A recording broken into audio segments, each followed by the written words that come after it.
Perintah langsung dari Allah melalui nabinya. Kemudian ada perintah dari ibu atau ayah atau keluarga mengatakan jangan engkau berzina. Maka ketundukan kemudian umat Islam itu bukan kepada perintah kedua orang tua, jangan berzina. Tetapi ketundukannya adalah kepada perintah Tuhannya, jangan berzina. Jadi lebih mengedepankan perintah Tuhan daripada perintah manusia. Jadi ketundukannya itu bukan tunduk kepada orang tua, tapi tunduk kepada Tuhan. Karena Tuhan telah mengajarkan agar jangan berzina, itu contoh. Lalu kemudian, kenapa umat Islam itu agamanya disebut selamat? Karena pondasi dalam kaidah keselamatan dalam Islam, yang pertama harus diselamatkan dulu adalah diri sendiri. Ya ayyuhalladzina amanu ku anfusakum. Jadi selamatkanlah dirimu. Setelah kau selamatkan dirimu, baru keselamatkan kemudian keluargamu. Lalu menyelamatkan orang lain. Jadi pertama itu kita dulu. Jangan kita menyelamatkan orang, menasihati orang, tapi kita sendiri melakukan kemaksiatan. Jadi menghindarkan kita dari api neraka itu dari diri dulu, lalu kemudian orang lain. Jadi memperbaiki diri, lalu memberikan materi pengajaran kepada orang lain. Ya ayyuhalladzina amanu qu anfusakum wa ahlikum nara. Jagalah dirimu dan juga keluargamu dari api neraka. Jadi keselamatan itu adalah ketika manusia itu tunduk kepada perintah Tuhan, lalu kemudian perintah Tuhan yang dia tunduk di sana, dia ajarkan kepada keluarganya juga untuk melakukan hal yang sama. Nah, seperti itu adanya di Islam. Jadi fattaqullah, bertakwa kepada Allah, dan juga kemudian taat kepada kedua orang tua sekaligus menjalankan hubungan baik kepada sesama manusia. Jadi hablum minallah, hablum minan nasnya harus kena. Mengasihi Allah, mengasihi sesama makhluk. Itu dalam kaidah Islam. Nah, terkait dengan yang tadi, mungkin saya bisa mengawali menanggapi apa yang saudara paparkan. Kita sangat menghargai itu. Bahwa pola dalam kekristenan, seperti yang dijelaskan oleh saudara kita, ternyata mengasihi dan seterusnya itu adalah sesuatu yang menjadi cerminan keselamatan di dalam agama Kristen. Tapi ada hal yang menarik. Kalau tadi membaca Galatia 5, diterangkan bagaimana orang Kristen ini menjaga diri mereka dari pengaruh-pengaruh daging dan seterusnya. Menjaga diri mereka dari hal-hal menjadi keinginan daging. Tapi yang menggelitik bagi saya sebagai seorang Muslim, ketika ada dalil di dalam Bible di mana itu juga bersumber dari surat-surat Paulus, misalnya di dalam 1 Korintus 10 nomor 23, atau mungkin yang ada di dalam 1 Korintus 6 nomor 12, di mana orang Kristen diajarkan untuk menghalalkan segala sesuatu dan dibolehkan dalam segala hal. Artinya bahwa ini tidak sinkron antara Galatia 5 tadi dengan yang dikatakan bahwa sebab keinginan daging berlawanan dengan keinginan roh. Dan kemudian orang Kristen itu tidak lagi kemudian memperturutkan keinginan daging. Keinginan daging itu adalah memakan segala sesuatu. Menghalalkan segala sesuatu. Sedangkan yang dikatakan jangan mengingini keinginan daging, jangan memperturut keinginan daging itu seperti umat Islam. Seperti umat Yahudi. Ketika dilarang makan ini, mereka nggak makan. Dilarang makan minum itu, mereka nggak minum. Tapi kalau orang Kristen, berdasarkan pemahaman saya yang ada di dalil, segala sesuatunya bagi orang Kristen halal. Apapun yang diinginkan dagingnya boleh. Jadi saya rasa perlu penjelasan dari pendeta ke saya. Bagaimana saya bisa memahami makna daripada keinginan daging oleh orang Kristen tidak lagi diperturutkan. Tapi faktanya apa yang diinginkan perutnya, semua boleh masuk. Saya kira begitu, Bang. Silakan. Pak Pendeta, dibuka dulu mikrofonnya, Pak. Dibuka dulu mikrofonnya. Itu mute-nya kan. Oke, silakan. Oh gitu. Udah terbuka ya? Udah. Lanjut. Oke. Di sini yang tadi saya jelaskan tentang kedagingan itu adalah perbuatan. Perbuatan kita misalnya waktu kecil kan Pak, kita waktu masih kecil, ada kakak dan adik, kakak adiknya dibelikan mainan, tapi dia enggak. Terus dia iri hati, dia dengki. Nah, keinginan daging itu larinya ke situ. Terus kepentingan diri sendiri, mementingkan diri sendiri. Jadi kita di dalam kekristenan itu diajarkan untuk tidak lagi mementingkan diri kita, tapi lebih mementingkan orang lain di atas kepentingan kita. Nah, kedagingannya itu di situ, Pak. Terus ada perjinahan, jelas perjinahan sudah nggak boleh di dalam kekristenan, juga berdosa kalau berzina. Ya, berzina, ya. Dan terus ada lagi tadi Galatia 5, ya, kita buka lagi kembali. Galatia 5 ayat 19. Nah, di situ dikatakan perbuatan daging telah nyata, percabulan, bercabul, ya itu nggak boleh. Terus bercemar itu nggak boleh. Hawa nafsu ini hawa nafsu seksual, hawa nafsu kemarahan, itu nggak boleh lagi terjadi di dalam orang Kristen. Memang nggak mudah, tapi kita belajar untuk ada penguasaan diri, ya, untuk tidak marah, untuk bisa lebih bersabar. Terus penyembahan berhala itu bahwa kita nggak boleh menyembah Allah lain selain kepercayaan kita kepada yang kita percaya. Sihir itu ya sumpah serapah. Misalnya ada orang hutang kita nggak mau bayar, baru kita katakan, mudahan kamu ketabrak. Nggak rela uang saya dimakan. Nah, itu sihir, sumpah serapah. Perseteruan itu suka berselisih, ya, nggak cocok sama orang lain, ya, selalu mencari kesalahan orang, suka berseteru, suka mencari kesalahan. Perselisihan juga. Nah, iri hati, nggak suka lihat orang senang lihat orang susah, ya, iri hati. Terus amarahnya nggak jelas, boleh marah tapi jelas. Kalau marah nggak jelas itu nggak boleh. Terus kepentingan diri sendiri sudah saya jelaskan. Baru percidraan, roh pemecah itu suka memecah.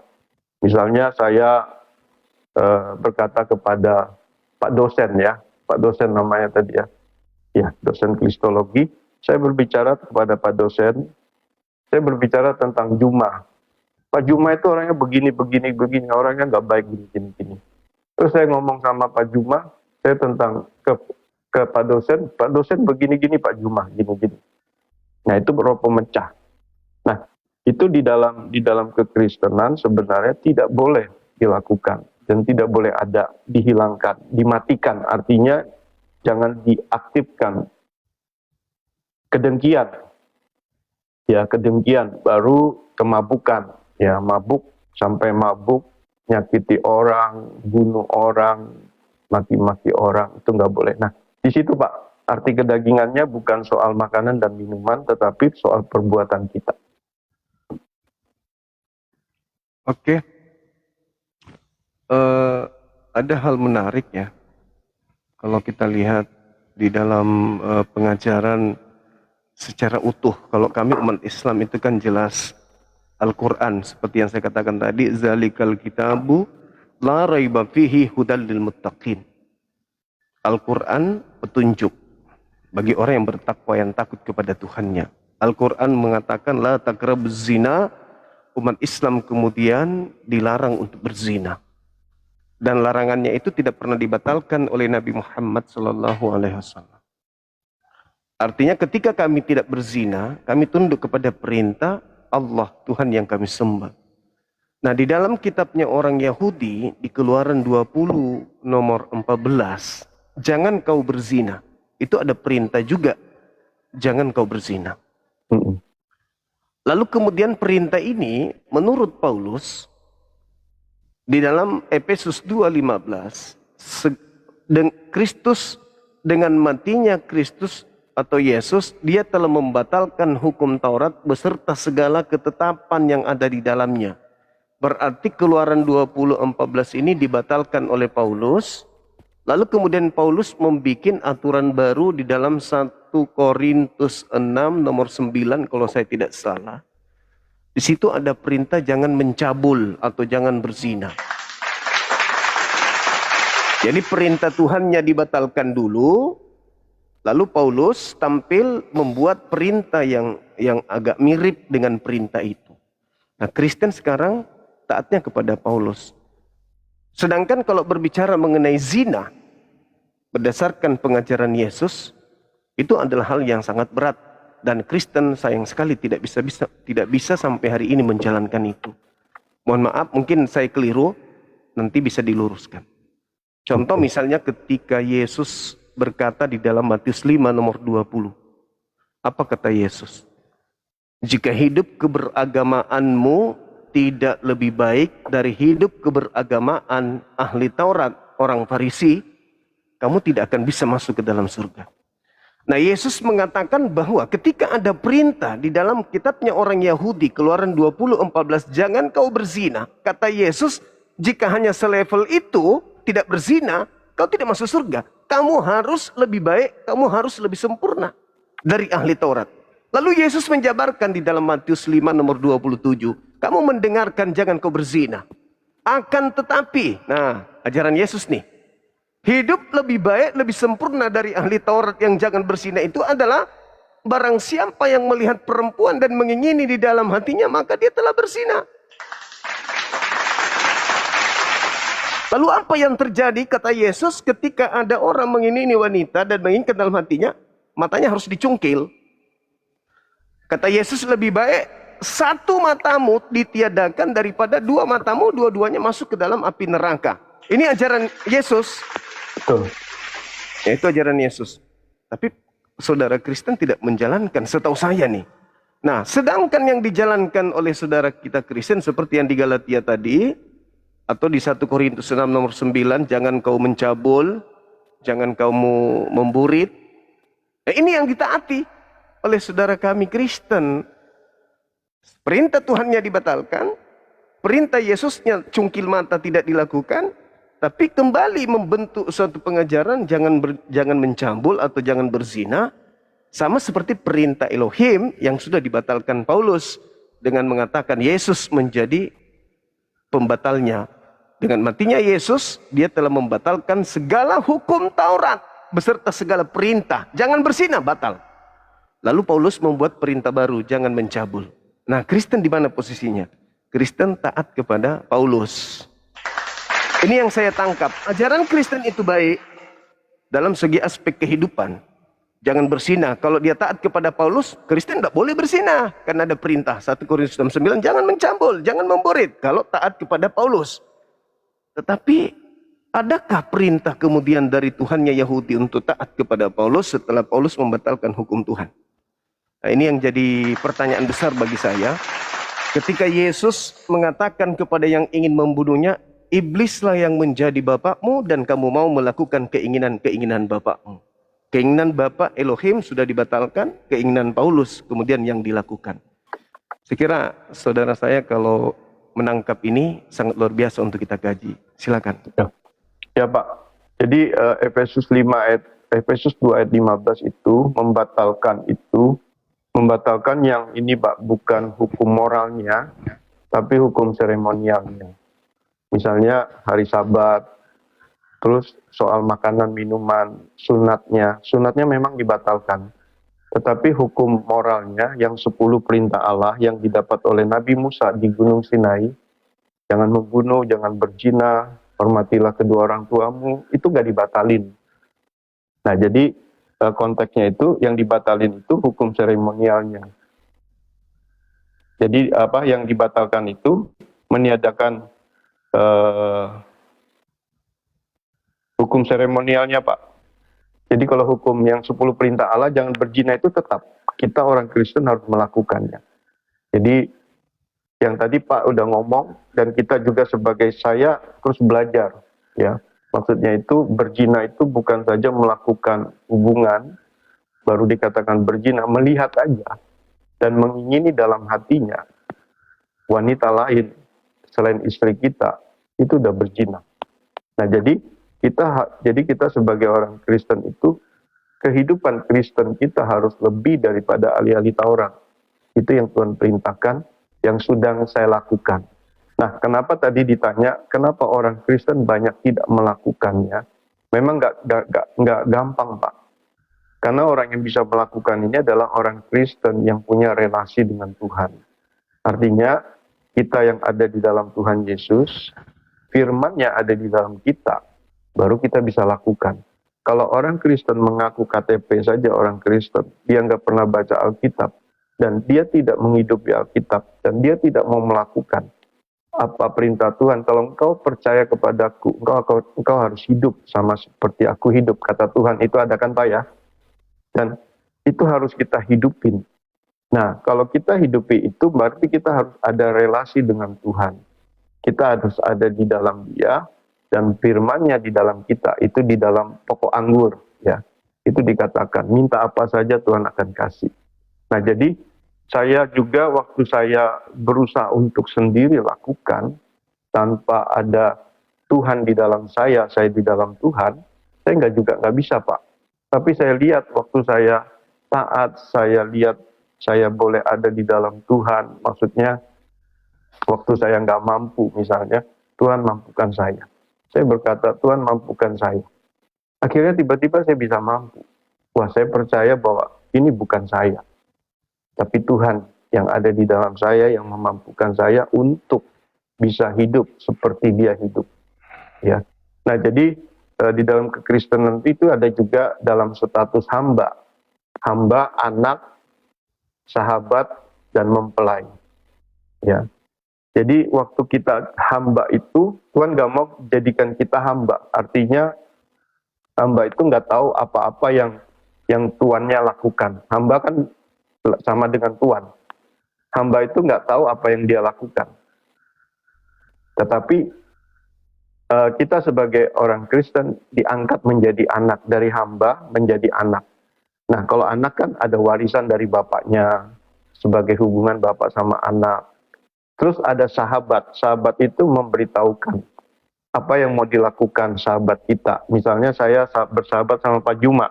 Misalnya saya mau lakukan sesuatu, saya ngomong sama Pak Juma. Pak Juma, saya mau lakukan ini. Nah, itu namanya sahabat. Nah, ada tingkatan lagi yang namanya mempelai. Mempelai bukan hubungan suami istri, tapi hubungan mempelai itu adalah hubungan yang kedekatan. Kedekatan kita dengan Tuhan. Artinya hubungan yang dekat. Ya, hubungan suami istri diibaratkan perumpamaan hubungan suami istri yang dekat. Ya, saya punya istri saya tahu apa yang saya mau, dan saya juga tahu apa yang istri saya mau. Nah, hubungan dengan Tuhan itu juga seperti hubungan kedekatan. Nah, itu adalah relasi. Jadi, waktu saya ada dekat sama Tuhan, Tuhan ada di dalam saya, maka saya juga bisa lakukan apa yang Tuhan lakukan. Itu Pak. Kalau ada mungkin Pak, kalau ada yang saya belum jawab, diingatkan nanti Pak ya. Ya, baik. Jadi tadi ada pernyataan saudara kita ya, dari Pak Pendeta ini, yang berbicara tentang seremonial dan seterusnya. Padahal dalil itu sudah sangat jelas, bahwasanya dengan matinya Yesus, Dia telah membatalkan hukum Taurat dengan segala ketetapan, ketentuan, perintah yang ada di dalamnya. Namun secara tradisi dan budaya, saudara kita Kristen mengatakan yang 10 itu nggak dihapuskan. Karena kalau dihapuskan itu akan nampak sekali bahwa memang perbedaan mencolok Islam, Yahudi dan Kristen itu nyata. Maka 10 hukum ini seakan-akan masih digunakan meskipun sebenarnya itu tidak dipakai lagi. Contoh, jangan ada ilah lain di hadapanku. Kan orang-orang Yahudi dilarang mengilahkan manusia, mengilahkan makhluk. Tapi Kristen boleh mengilahkan makhluk. Dalam arti kata, Yesus sebagai manusia, Roh Kudus sebagai burung merpati. Nah, orang Yahudi nggak boleh menggantikan ilah mereka yang maha suci, Yesaya 5:16, dengan makhluk. Sesuci apapun makhluk itu, yang namanya makhluk nggak boleh disembah, karena ilahnya orang Yahudi itu tidak boleh diduakan. Nah, itu contohnya. Jadi kalau dikatakan 10 masih kami pakai, berarti bagaimana dengan dalil yang tadi? Dengan matinya Yesus, dia telah membatalkan. Nah, kalau saudara saya Kristen, Matius 5:27 mau dijalankan sesuai dengan ajaran Yesus, di data 20-nya dikatakan, jika hidup keberagamaanmu tidak lebih sempurna, tidak lebih baik daripada hidup keberagamaan ahli Taurat dan orang Farisi, kamu tidak boleh, kamu tidak bisa masuk surga. Kamu mendengarkan jangan berzina. Oh, itu kata Yesus itu belum apa-apa, kata Yesus. Hidup yang lebih baik, hidup yang lebih sempurna menurut Yesus adalah memandang wanita dan mengingini di dalam hatinya harus cungkil mata. Itu baru dikatakan lebih baik. Sekarang, apakah saudara saya Kristen memandang wanita tidak mengingini dalam hati? Pasti, kalau dia normal, pasti mengingini. Nah, apa kata Yesus agama lebih baik itu? La taqrabuz zina, jangan kau dekati zina. Artinya ketika kau melihat wanita, tundukkan pandanganmu segera supaya kamu tidak menginginkan, supaya kau tidak bersahwat.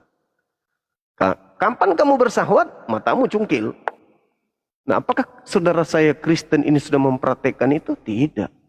Dengan kata lain, mohon maaf, ketika saudara Kristen tidak melakukan pencabulan atau tidak melakukan perzinahan, maka bukan Yesusnya yang ditaati, bukan Elohimnya yang ditaati, tetapi Paulusnya. Tapi supaya tidak dianggap taatnya kepada Paulus, maka dikatakan yang 10 itu tidak dibatalin. Mana dalilnya?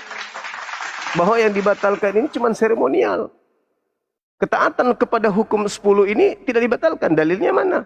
Tidak ada. Padahal Yesus mengatakan di dalam Matius 5, data 19, siapapun yang meniadakan hukum Taurat, meskipun yang paling terkecil, lalu mengajarkan kepada orang lain, maka dia akan menempati tempat terhina di dalam kerajaan langit. Nah, sekarang pendeta mengatakan seremonial dihapuskan 600 sekian. Nah, Yesus mengatakan meskipun yang paling terkecil, tidak boleh, tidak akan masuk surga. Mereka akan menempati tempat terhina di dalam kerajaan langit alias neraka. Nah, sekarang ternyata dibatalin. Untuk apa dikatakan dipakai 10? Ya untuk memberikan legitimasi, memberikan legalitas kepada Paulus agar ajaran Paulus itu masih bisa dipakai. Jangan mencabul. Jadi kalau saudara Kristen tidak mencabul, bukan taat kepada perintah hukum Taurat. Kenapa? Hukum Taurat itu perintah Tuhan kepada kaumnya, Bani Israel. Bukan kepada Roma, Yunani, Belanda, Indonesia, bukan. Tapi kepada ahli Taurat yang pemilik Torah, yaitu Bani Yakub. Nah, sedangkan Yesusnya mengatakan mengingini wanita cungkil mata. Kristen melakukan enggak? Enggak. Tapi Kristen tidak berzina. Oh, kalau begitu dia jatuhnya kepada ketaatan kepada Paulus. Itu yang saya tahu. Mungkin keliru, tapi tolong sertakan dengan data. Kalau saya keliru untuk membantah data saya. Silakan abangku. Ya. Kalau kita taat sama Paulus, Pak Juma, Abang Juma, itu kita nggak akan bisa lakukan firman. Tapi pada waktu kita taat sama Tuhan, baru kita bisa melakukannya. Jadi sekali lagi tadi saya udah jelaskan bahwa saya juga nggak bisa lakukan apapun firman Tuhan kalau saya pakai kekuatan saya, mengandalkan manusia selain Tuhan. Jadi di dalam Yohanes 15 itu dikatakan, barang siapa di dalam aku, di dalam Tuhan Yesus maksudnya, dan firman-Nya di dalam kamu, firman-Nya di dalam saya, baru saya bisa lakukan firman.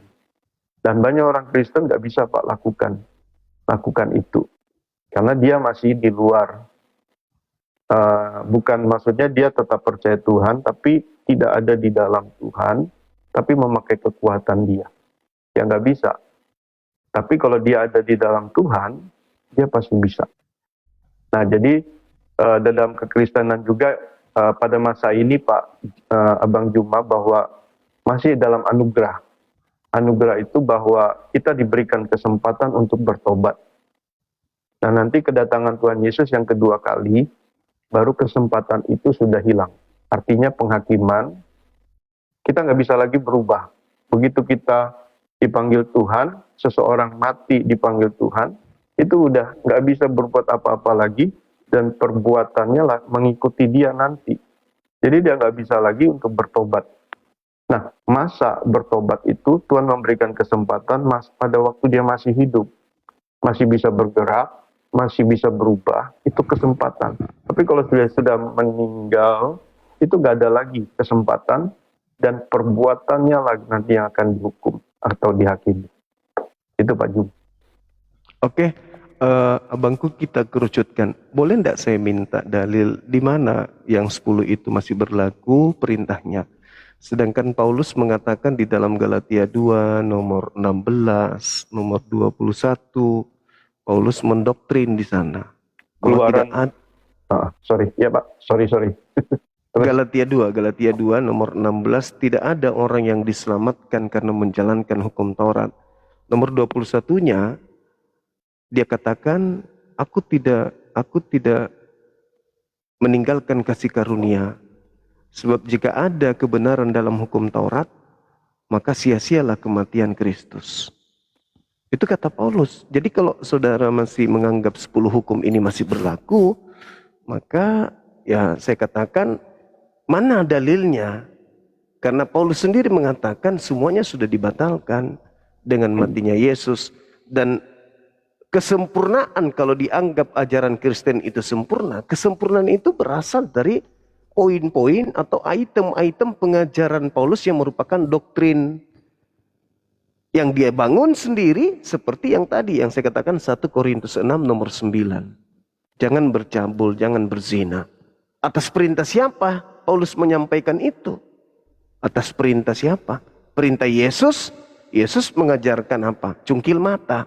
Perintah Elohim sudah dibatalkan dengan matinya Yesus. Dan itu perintah Elohim hanya berlaku kepada Bani Israel. Mazmur 147 nomor 19, nomor 20.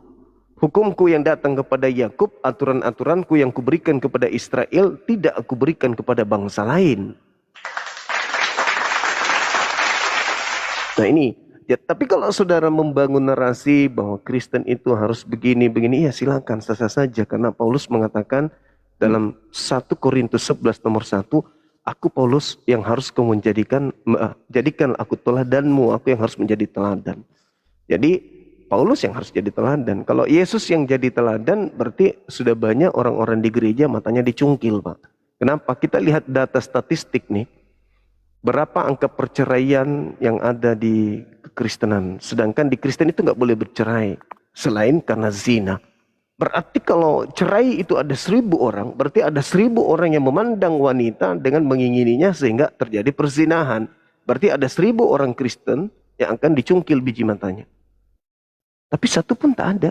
Berarti tidak ada ketaatan terhadap ajaran Yesusnya. Sekali lagi saya baca data. Matius 5 nomor 20. Jika hidup keberagamaanmu tidak lebih baik, tidak lebih sempurna daripada hidup keberagamaan ahli Taurat dan orang Farisi, maka kamu tidak akan masuk ke dalam surga. Kalau orang Farisi, ahli Taurat, dilarang berzina. Yang lebih sempurna adalah cungkil mata. Kalau kau memandang wanita dan kamu bernafsu melihatnya, siapa yang bisa menjalankan itu? Kristen? Gak bisa. Kristen hanya sebatas jangan berzina tok. Tapi boleh melihat. Boleh memandang.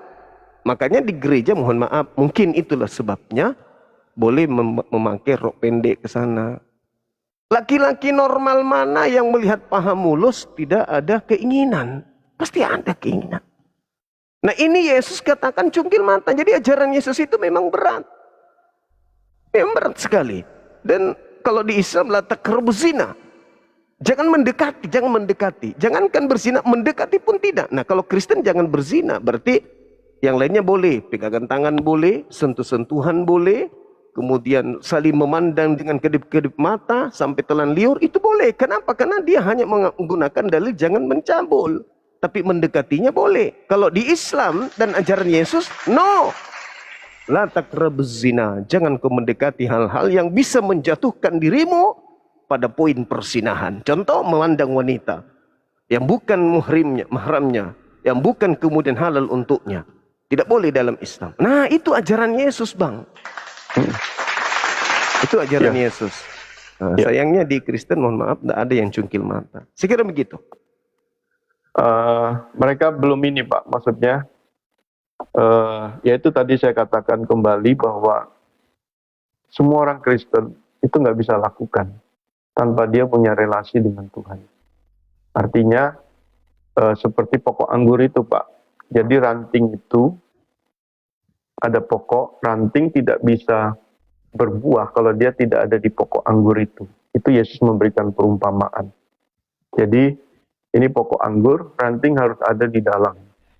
Nah kita ini rantingnya, orang Kristen itu rantingnya harus ada di dalam. Yesus itu pokok anggurnya. Nah kalau kita ada di dalam pokok anggur di dalam Yesus, baru kita bisa menghasilkan buah yang Yesus mau. Artinya apa yang Yesus lakukan kita bisa lakukan. Nah, Yesus bisa melakukan, dia nggak berzina. Jadi selama di Alkitab dicatat bahwa Yesus itu tidak berdosa, tapi dia menanggung dosa. Nah, kalau kita ada di dalam Yesus, sungguh-sungguh ada di dalam Tuhan Yesus, dan firman-Nya ada di dalam kita, dan kita sungguh-sungguh meminta kuasa Tuhan untuk melakukannya, dan dia berikan, sama seperti pokok anggur itu ada ranting manusia di dalam pokok anggur, dia ada, maka dia bisa menghasilkan sesuai dengan pokok anggur ini. Buahnya, buah anggur yang sesuai dengan pokok anggur. Nah, itu ilustrasinya Pak. Nah, jadi saya juga tidak bisa berkata bahwa orang Kristen yang tidak bisa melakukan harus dicungkil. Karena dia nggak tahu tentang kebenaran, bagaimana dia harus hidup. Dan ini juga masih diberikan kesempatan, pada waktu manusia masih hidup, itu diberi kesempatan untuk bertobat. Tapi nanti kalau sudah masa waktunya, waktu habis manusia itu waktu dia meninggal, atau kedatangan Tuhan yang kedua. Di dalam kekristenan kan ada kedatangan Tuhan Yesus yang kedua. Nah itu masanya habis. Nah masanya habis itu sudah penghakiman atau penghukuman. Ya sekali lagi saya katakan Pak, orang Kristen tidak akan bisa untuk melakukan, apalagi dia dikuasai oleh roh perjinahan ya. Maksudnya hawa nafsu seksualnya gede ya. Seperti Daud juga jatuh dalam dosa. Berseba ya, istri Uria diambil ya. Nah, itu kalau dia tidak ada penguasaan diri yang tadi kita baca di dalam Galatia 5 ayat 22, penguasaan diri, dia menguasai nafsu seksnya. Bahwa dia tahu akibatnya nanti kalau dia ngambil istri orang, suaminya dibunuh, dia punya penguasaan diri dan dia ada di dalam Tuhan, pasti dia nggak akan lakukan itu Pak. Apalagi berzina, melihat, mengingini, dia juga nggak akan lakukan itu.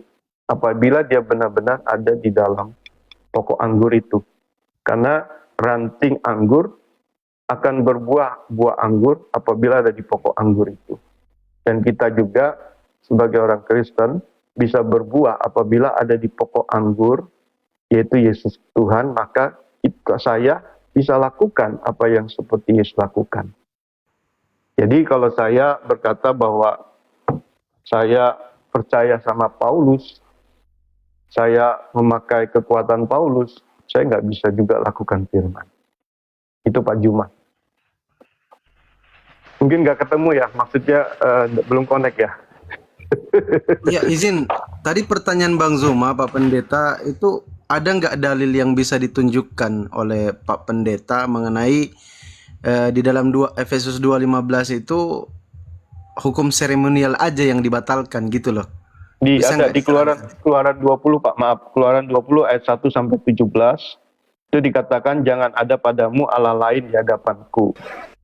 Baru jangan membuat bagimu patung atau menyembah berhala. Baru jangan menyebut nama Tuhan Allahmu dengan sembarangan. Ingatlah dan kuduskanlah hari Sabat, yaitu ada hormatilah ayahmu dan ibumu, janganlah membunuh, jangan berzina, jangan mencuri, jangan mengucapkan saksi dusta, jangan mengingini milik sesamamu. Enggak, bukan itu loh Pak Pendeta. Tadi pertanyaan Bang Zuma, di mana data ketika teman-teman Kristen menerangkan soal Efesus Oh 2:15. yang bilang itu ya, Ya, seremonial. itu hanya seremonial aja. Di mana dalilnya, datanya? Bisa ditunjukkan nggak? Silakan Pak Pendeta. Oh saya dapatnya di eksegese sih.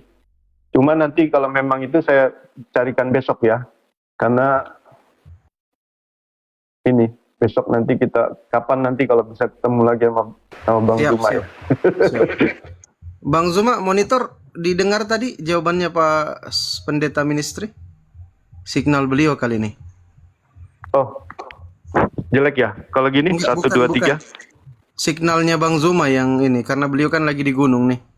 Nggak apa-apa, Oh, tutup gitu. kamera aja Bang Zuma. Bang Zuma tutup kamera aja, nggak apa-apa. Pak Pendeta juga nggak apa-apa kalau mau tutup kamera, biar tidak terpengaruh jaringan. Oke. Biasanya kan karena buka kamera tuh. Monitor Bang Zuma? Ya. Belum normal ya. Ntar dulu teman-teman ya. Jadi jawaban Pak Pendeta tadi belum ada ya, dalil dan literasi. Sebentar kita sambil menunggu Bang Zuma. Bang Zuma lagi di gunung, itu mungkin hujan di daerah beliau. Oh di Makanya daerah mana, Sulawesi ya? Iya, lagi di gunung beliau. Oh. Oh iya siap. Lagi di gunung beliau ini, katanya jaringan Starlink itu gangguan kalau hujan. Jadi nggak apa-apa, standby aja dulu Bang Zuma. Mungkin ada teman-teman Muslim yang lain mungkin, atau teman-teman Kristen yang berkenan untuk ngobrol santai. Silakan. Ini kebetulan ada Bang Andi nih. Signalnya beliau nih. Assalamualaikum Bang Andi. Bang Andi. Oh, ada apa ini? Signalnya Bang Zuma tuh bermasalah, lagi di gunung. Iya, Starlink kan bermasalah kalau hujan di sana beda. Iya, jadi Pak Pendeta. Ya. Iya Pak, salam kenal. Saya Pak monitor siapa semua ya? dari bawah. Pak siapa? Pak Saya Andi. di Sulawesi, Pak. Oke, Andi Sulawesi. Sulawesi mana Pak? Iya. Tetangga sama Bang Juma. Saya juga di gunung. Oh iya. Nggak jauh dari Di Gunung Toraja atau Gunung Mamasa? Bulu Serong, Pak. Oh iya Pak. Dekat TKP ada laka pesawat itu, Pak. Nggak jauh. Pak, itu tadi kan ada Efesus 2:15 tuh, Pak. Ya betul. Dengan matinya ia sebagai manusia, ia telah membatalkan hukum Taurat dengan segala perintah dan ketentuannya. Nah, di situ ada kata segala gitu loh, segala perintah dan ketentuan. Tapi saya dengar tadi, Anda ini ada yang dibatalkan, ada yang tidak. Pertanyaannya Bang Spandi tadi itu, dan Bang Juma juga, berdasarkan apa dipilih-pilih gitu loh maksudnya Pak Pendeta. Ada yang dibatalin hukum Taurat, ada yang enggak gitu loh Pak. Itu dasarnya apa gitu loh, silakan Pak. Iya, yang dibatalin itu yang ini Pak, hukum yang ditambahkan. Hukum yang ditambahkan dari hukum yang didapat Nabi Musa itu di Gunung Sinai. Kan 10 perintah Allah. Nah itu yang ditambahkan itu yang dibatalin. Yang asli yang ditulis oleh tangan Tuhan di batu loh batu oleh yang diterima Nabi Musa, Tuhan menulis di loh batu di Gunung Sinai, itu nggak dibatalin. Jadi hukum yang ditambahkan setelah itu yang dibatalin itu. Pak, saya persingkat, menurut Pak Pendeta itu, apakah Kristen menjalankan hukum Taurat atau tidak Pak? Seharusnya harus Pak. Seharusnya dia harus jalankan. Semuanya Pak, harus? Semua orang Kristen harus menjalankan. Oke. Termasuk rumah ibadah gitu Pak. Rumah ibadah itu hukum Tauratnya bukan gereja loh Pak, sinagog. Oke. Tadi saya Gimana juga tuh, ada bahas sama Pak dosen tadi sebelumnya. Jadi sebenarnya kekristenan itu bukan agama Pak, tapi relasi hubungan pengikut Kristus dengan Yesus. Jadi secara pribadi dia mengikuti. Jadi sebenarnya gereja itu juga tempat ibadah saja, bentuk bangunannya.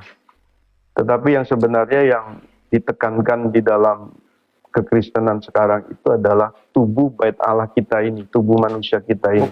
Bukan ke situ saya maksudnya Pak. Jadi beda sekali itu kalau hukum Taurat kan sinagog Pak. Itu mengarah bait suci kan gitu ya. Iya. Gereja itu bukan bait suci Pak. Jadi tempat ibadahnya beda Pak. Jadi nggak ada hubungannya hukum Taurat dengan Kristen Pak. Itu satu ya. Yang kedua nih mengenai oknum yang disembah. Hukum Taurat kan Ulangan 64 tuh Pak. Sembah Israel tuh Pak ya. Adonai Elohim, Adonai Ehad gitu loh. Itu menyembah Elohim kan gitu Pak. Menyembah Yehovah kan gitu.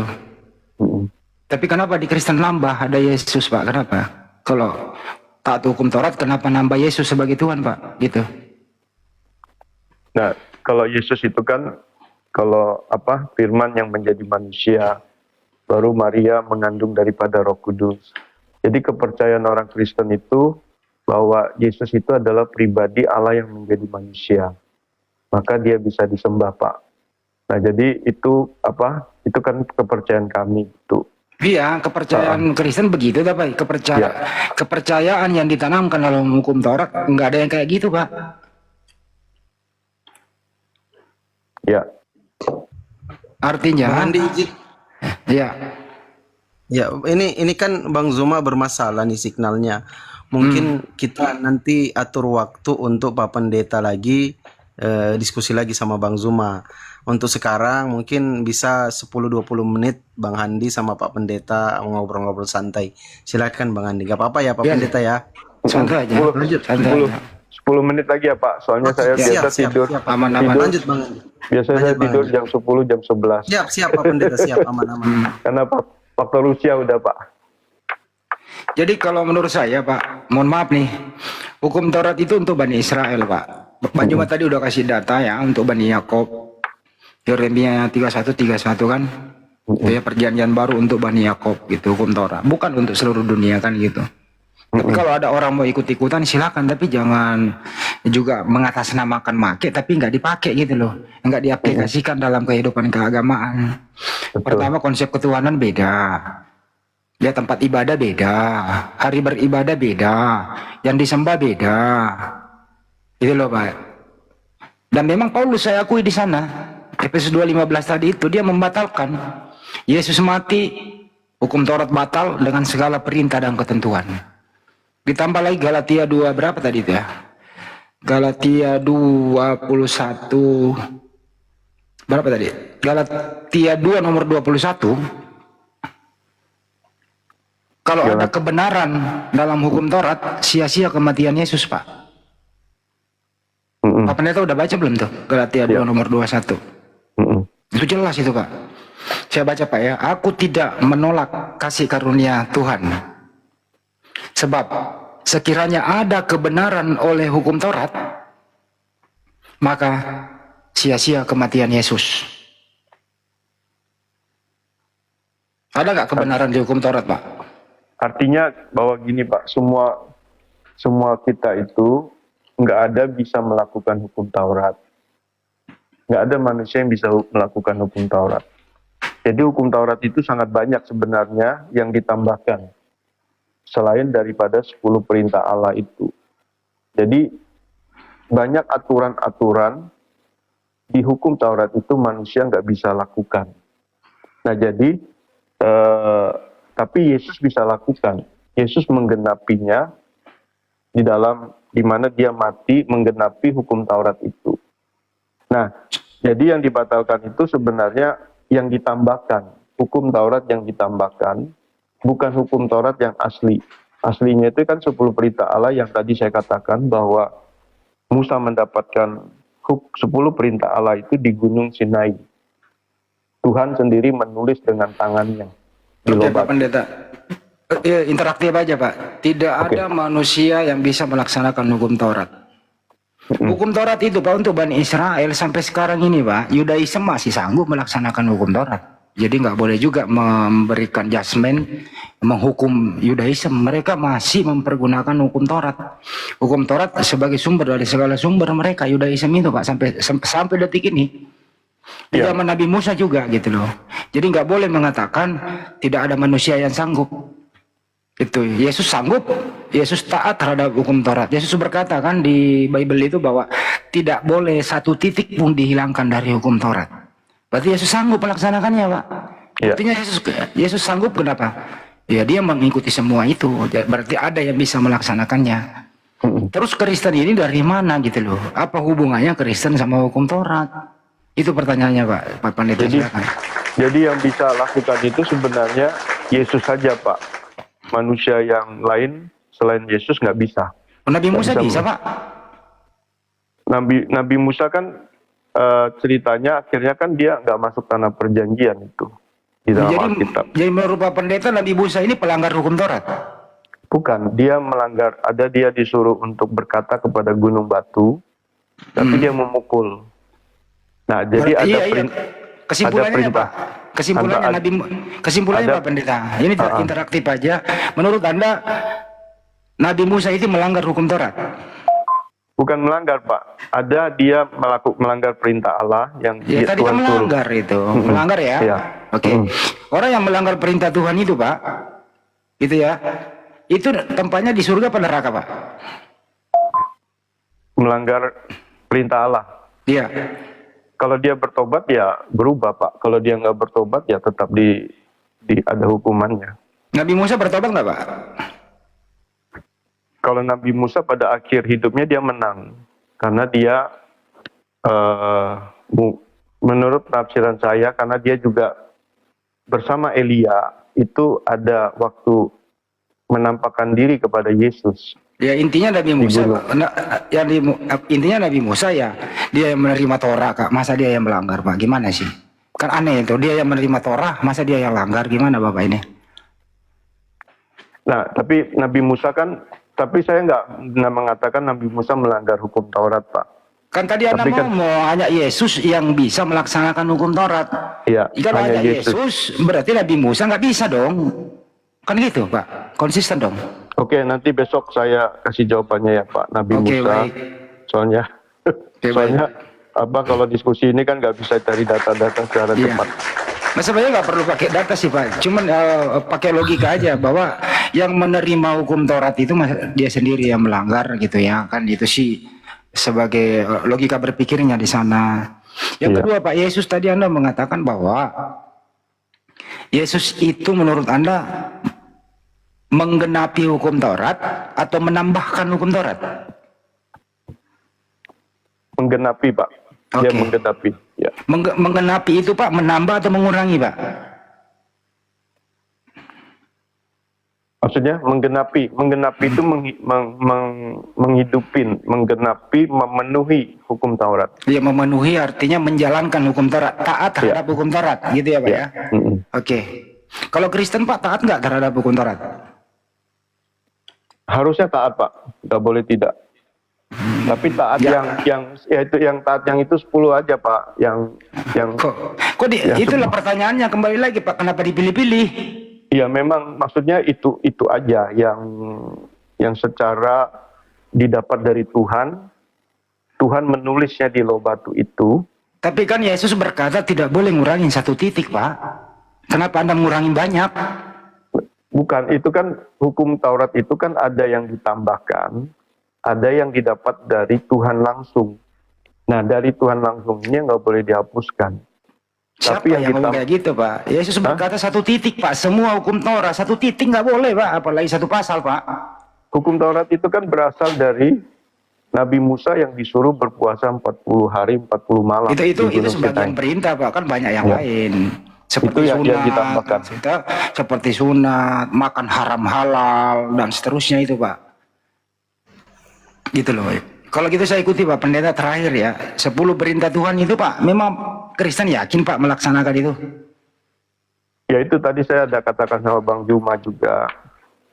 Semua orang Kristen sebenarnya nggak bisa lakukan itu. Kalau dia tidak ada di dalam Tuhan Yesus.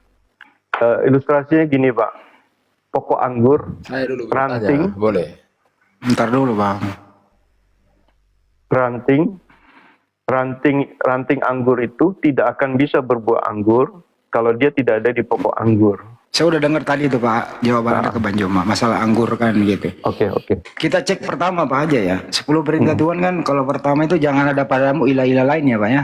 Mm-mm. Itu maksudnya apa Pak Pendeta kira-kira? Maksudnya yang mana Pak tadi? Saya 10 berpikir, perintah Tuhan dari nomor 1. jangan ada padamu Allah lain di hadapanku. Ilah lain Pak di situ udah di TB2 itu Pak udah dirubah. TB2 2023 udah dirubah oleh LAI. Jangan ada padamu ilah-ilah lain. Jadi artinya Tuhan harus menjadi yang terutama dalam hidup kita. Pencipta Pak, pencipta yang harus jadi terutama. Nggak boleh yang lain yang ada. Nggak boleh yang lain ada gitu.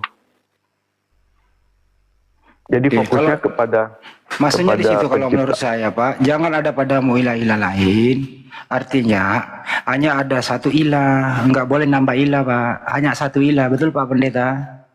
Iya, memang. Oke. Memang kita juga percaya dengan satu Allah yang esa Pak.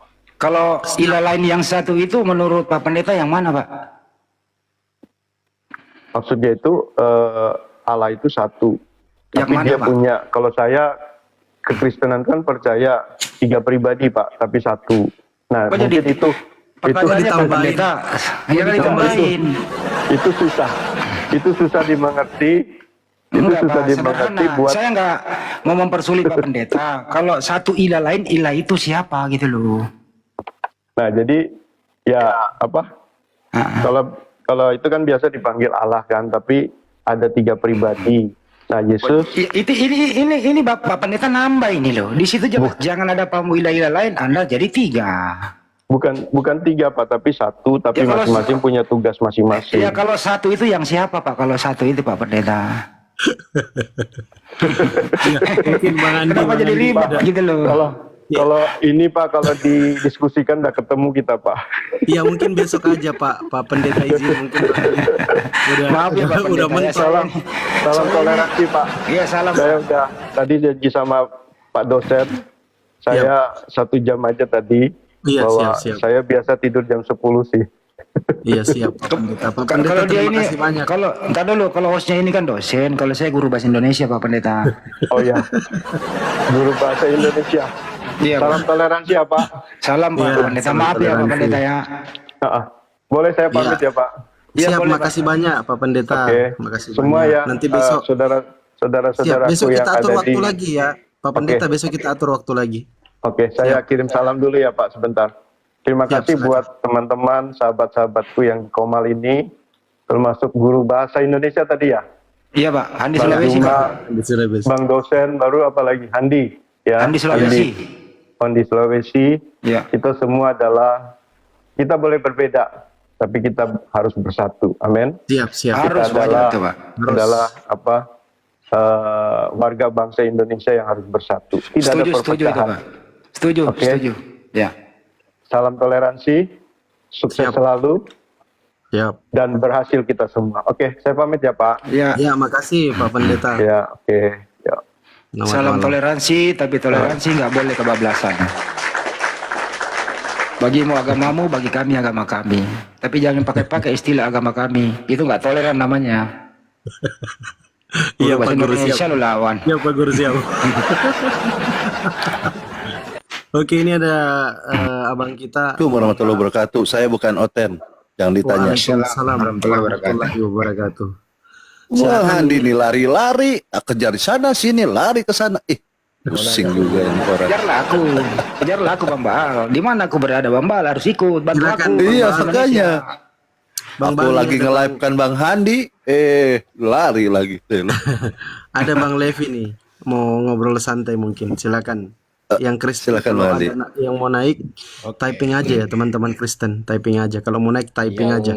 Saya Kristen Bang gitu biar kami naik. Itu Ismail atau Ishak. Apa? Yang disembelih itu Ismail atau Ishak. Dan disembelih domba Pak. Enggak ada manusia disembelih. Sebelum jadi domba, manusia dibawa.